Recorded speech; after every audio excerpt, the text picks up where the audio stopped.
The OnePlus 10 Pro has to be one of the most underhyped phones in OnePlus history. The main reason for that is because it has only launched in China till now and a global launch hasn't happened yet. Anyway, we managed to source one from China, and the first question that came to my mind was, has the Hassleblad partnership made any progress after the Oppo merger, and are the pictures any better looking than the ones captured by the OnePlus 9 Pro? Well, I'm Ershad, you're watching Trakin Tech English. Wait till the end of the video to know the answers to those questions and more. Let's go. Now, starting with the design of the camera cutout, the reactions are wildly different. It is very similar to the situation when OnePlus announced the OnePlus 70 with a circular camera cutout. But you know what? I like both the designs a lot. I feel the designs are whimsical and original, and generally, most unique designs have some detractors. The OnePlus 10 Pro's 4-burner camera stove module definitely gets a thumbs up from me. Let's start off with talking about the changes in the camera software and the hardware on the OnePlus 10 Pro as compared to the OnePlus 9 Pro. Firstly, you can shoot JPEGs in 10-bit color now, and you have to switch it on from the camera settings. What you can also switch on is the subscribe button and the bell icon right next to it to get notified whenever we put out such awesome detailed camera comparisons. Anyway, you can shoot 10-bit only with the primary camera in the regular photo mode and nightscape mode. Plus, you get .HEIC compression output and not .JPEG. I didn't notice any major difference in color science while shooting in daylight, except for the fact that the 10-bit captures look more natural as opposed to the slightly punchier color profile of the 8-bit captures. Now, the major advantage with 10-bit color profile is that professional photographers will get a stretched color spectrum and, more importantly, very little visible color banding for them to be able to actually edit better in post. And in my testing, I noticed that in low-light photos, the 10-bit color does come in handy with a very clean reproduction of the night sky.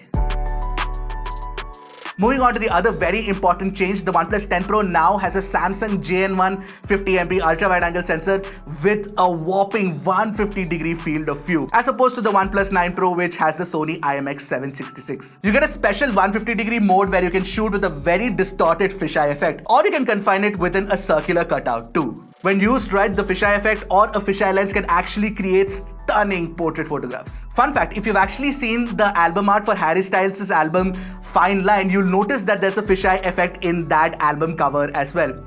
You know what? In history, fisheye has had a huge influence in the music industry. You should check out this Vox video if you want to know more about it. While everything's been good till now, it saddens me to say that the OnePlus 10 Pro doesn't offer an auto super macro mode like the OnePlus 9 Pro does. Evidently, if you want to shoot macro pictures, the OnePlus 9 Pro is the way to go. Finally, you also get an upgraded 32-megapixel front-facing camera as opposed to the 16MP on the OnePlus 9 Pro, the performance for which I will come to in due course of time. Now, before I start with the actual comparison samples, let me tell you that I shot entirely in auto mode. That's how generally most people will use it. And I shot it in 8-bit as well, because you have to switch on 10-bit from the settings, and also to match color, parity between the OnePlus 9 Pro and the OnePlus 10 Pro.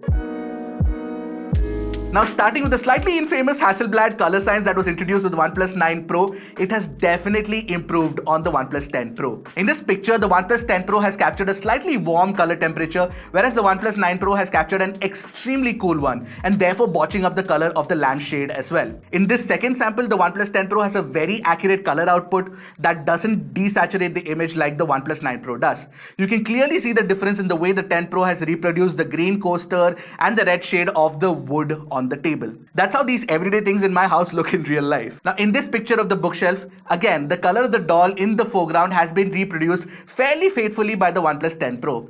In fact, all the reds, the blues, the greens are closer to accurate on the 10 Pro as opposed to the 9 Pro. Now, when you're talking about details and sharpness, OnePlus has definitely made great strides and made some tweaks to the algorithm to actually improve the performance. By the way, talking about algorithms, YouTube has one too, which promotes videos that get a lot of likes and comments. So please do me a favor and hit the like button and maybe even comment below, because more people looking for such comparisons will be served with this video. Now, coming back to the algorithm, what I noticed is the 10 Pro definitely offers far better noise control now with sharper textures around the corners. However, the center sharpness is mostly similar in landscape shots. In close-up shots, the OnePlus 10 Pro does offer crisper textures which are visible on close crop here. Also, you will notice a far better color reproduction. The 9 Pro is infamous for struggling with situations where there is a lot of blue in the frame. Furthermore, while shooting this picture, I did notice that the 9 Pro had some trouble hunting for focus and locking on to focus, whereas the 10 Pro managed it with ease. Now, I don't even have to say it. One look at the camera samples here and you know that the OnePlus 10 Pro offers a much better high dynamic range performance. Now take a closer look at the chest of drawers here, and you know for a fact that the 10 Pro does better, especially when you see that it has pulled more details on the shadows and does better noise correction too. Now move your attention to the tube light and you will see that it has better control over the highlights as well. Full marks to OnePlus on improving the dynamic range performance.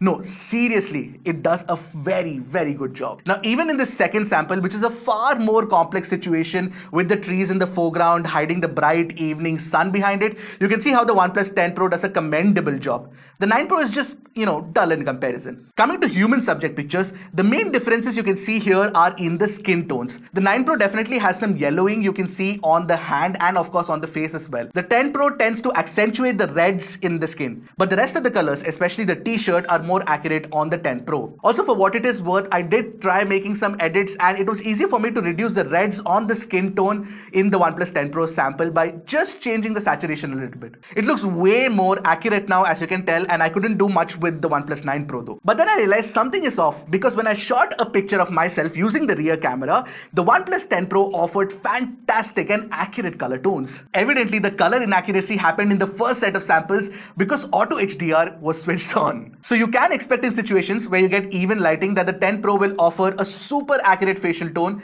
where the 9 Pro kind of struggles. Even the t-shirt's color is super accurate here. Now moving on to portraits, I really like the fact that the 9 Pro and the 10 Pro both punch in closer to the subject with the 77mm 3.3x telephoto lens. So you get a more accurate size of the subject's face. Again here, the yellow face syndrome persists in the 9 Pro sample. The 10 Pro sample has a more natural facial tone and t-shirt color as well. But the edge detection is nearly identical on both the phones and they do look good. Now while you can capture 150-degree field of view on the OnePlus 10 Pro, you also do get the standard ultra-wide crop if you want. Although when I started testing, I noticed that there is an issue with the color science consistency between the standard and the ultra-wide. You can see how the color of the sky looks vastly different. But the same is true for the OnePlus 9 Pro standard and ultra-wide shots as well. OnePlus needs to fix this soon. And finally, the IMX766 50MP sensor on the 9 Pro is definitely sharper compared to the Samsung JN1 50MP sensor, as you can see in the close crop. By the way, the expand mode introduced with an update on the 9 Pro is also present on the 10 Pro now, and when used right, you can get some very creative looking images. Now moving on to the 8 megapixel telephoto with 3.3x optical zoom, I'm not certain how OnePlus managed it,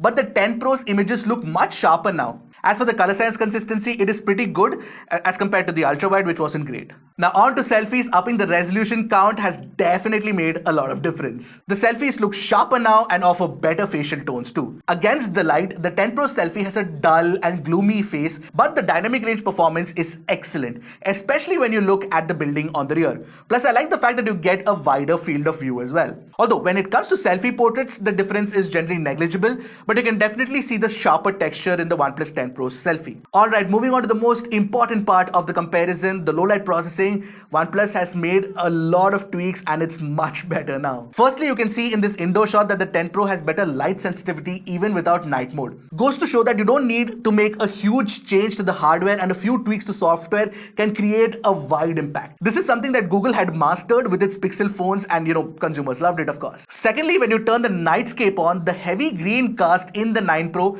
makes the image look rubbish. Additionally, the 10 Pro manages to capture the flame, which the 9 Pro cannot. And that matters because I'd actually tapped to focus on the flame on both the phones. Plus, you get sharper textures on the Ottoman and better noise control in the shadow regions of the image. And now when you look at the picture of the outdoor sky, again the 10 Pro offers such a clean reproduction of the sky with absolutely no artifacts as visible in the 9 Pro shot. Good job OnePlus with the OnePlus 10 Pro. Now the ultra wide angle on the OnePlus 10 Pro is definitely not as sensitive as the OnePlus 9 Pro when the going gets dark, and it doesn't get too sharp either. But when you switch the nightscape mode on, the image just lights up. Again, it is not sharp or anything, but you do get a brighter image and more importantly, better dynamic range, as you can see near the window region. So it is not entirely bad either, because OnePlus does make amends with software. Now, if you're planning on shooting in the dark with the telephoto camera, let it be known that OnePlus actually uses the primary camera on both these phones and digitally crops in 3.3x. And therefore, the OnePlus 9 Pro didn't offer night mode for the telephoto camera. But the OnePlus 10 Pro has it, which I feel is kind of odd. Also because the end result is extremely ugly with the night mode.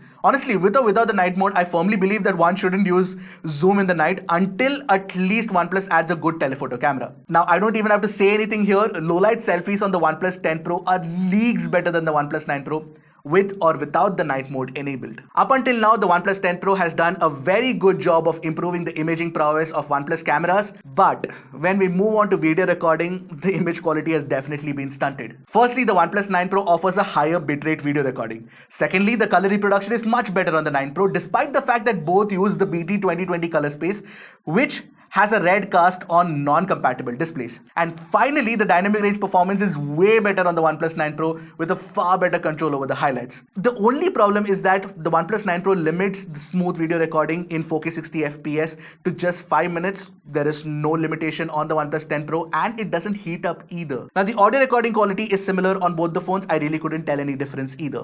Alright, so now I'm shooting a 4K 60 FPS video using the OnePlus 9 Pro and the OnePlus 10 Pro, and I'm walking really fast right now. Alright, so now I'm shooting a 4K 60 FPS video using the OnePlus 9 Pro and the OnePlus 10 Pro, and I'm walking really fast right now. By the way, you can also shoot 8K 24 FPS videos on the OnePlus 10 Pro as opposed to 8K 30 FPS videos on the OnePlus 9 Pro. 24 FPS is cinematic video quality recording, so you'll have to be okay with choppy frames sometimes, and of course some jittery jellying effect when you're panning around as well. Now, most of my observations about the rear camera video recording is also true for the ultra wide angle camera video recording. BT 2020 red color cast, oversaturated visuals, overblown highlights, all of it is present here too. But I do want to highlight one more thing. The 9 Pro can shoot 4K 60 FPS using ultra wide, which the OnePlus 10 Pro actually cannot. However, in low light 4K 60 FPS video recording, the OnePlus 10 Pro offers crisper details and less flicker too. But again, the video is pretty oversaturated. There's also this special AI highlight video mode that makes the video look brighter, but in all honesty, it doesn't look very good